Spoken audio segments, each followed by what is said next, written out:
जमशेदपुर के गोविंदपुर थाना क्षेत्र में चोरी के एक मामले का पुलिस ने सफलतापूर्वक खुलासा किया है। 11 मार्च 2026 को सुनील लोहार ने गोविंदपुर थाना में लिखित शिकायत दर्ज कराई थी। शिकायत में बताया गया कि उनके भतीजे से जिसकी शादी तय थी, उस युवती पूजा कुमारी ने उनके घर से सोने और चांदी के आभूषण चोरी कर लिए। मामले की जानकारी मिलते ही पुलिस ने केस दर्ज कर जाँच शुरू की।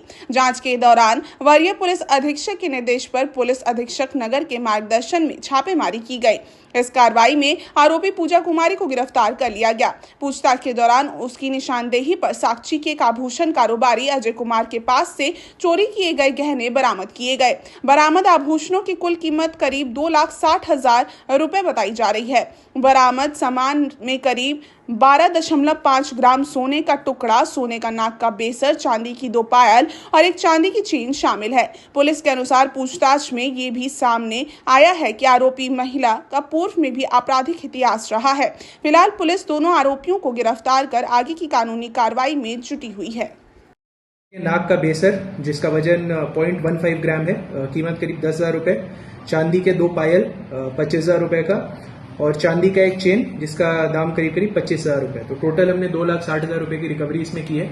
इसमें टोटल हम लोग 2 लोग को गिरफ्तार करके जेल भेज रहे हैं। पूजा कुमारी जो कि 31 वर्ष की है और साक्षी गुरुद्वारा के पास की रहने वाली है, और अजय कुमार जो कि 62 वर्ष के हैं और साक्षी के ही रहने वाले हैं। आपके माध्यम से एक बार फिर से हम बताना चाहेंगे कि चोरी के सामान को, चाहे वो ज्वेलरी हो, बाइक हो, मोबाइल हो, किसी भी चीज को खरीदना, यदि आपको पता है कि वो चोरी का है, वो एक कानूनी अपराध है। हम लोग उसमें आपको चोरी का पार्ट पानेंगे और डेफिनेटली जेल भेजेंगे।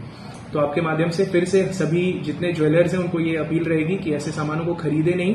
इनफैक्ट कोई भी अगर अप्रोच करता है तो पुलिस को इन्फॉर्म कर दे ताकि हम लोग उस पर उचित कार्रवाई कर पाए। तो पहला बार नहीं, ये जो महिला का अभी हम लोग इससे पूछताछ जो स्टार्टिंग हुई थी, अभी फिर से कस्टडी में लेके पूछताछ हम लोग करेंगे, जिसमें पता चला कि 2-3 और जगह इसने ये काम किया है कि शादी का झांसा देती थी या शादी कर लेती थी और जब वहां से पैसे लेके गायब हो जाती थी। ऐसा इसका कुछ और केसेस है जिनका हम लोग डिटेल में जिससे शादी का जो झांसा देती है किस तरह से उनको अपना तरफ, अब ये तो महिला से ही पूछना पड़ेगा।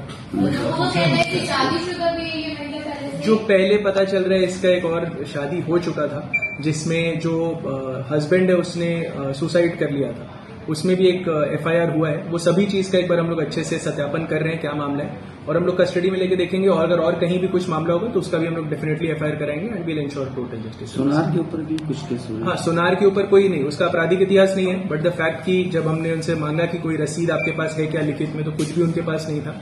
और फिर हमें पता चला कि इन्होंने 2-3 बार इस महिला से कुछ सोना लिया है, भाड़ा पे लिया है, कभी पैसा दिया है। तो इससे क्लियर हो रहा था कि उनको इंटेंशन पता था कि चोरी का ये सोना है, तभी उसको उनके द्वारा खरीदा गया। सामने लोग कैसे विश्वास में लेते हैं? ये सब लड़की से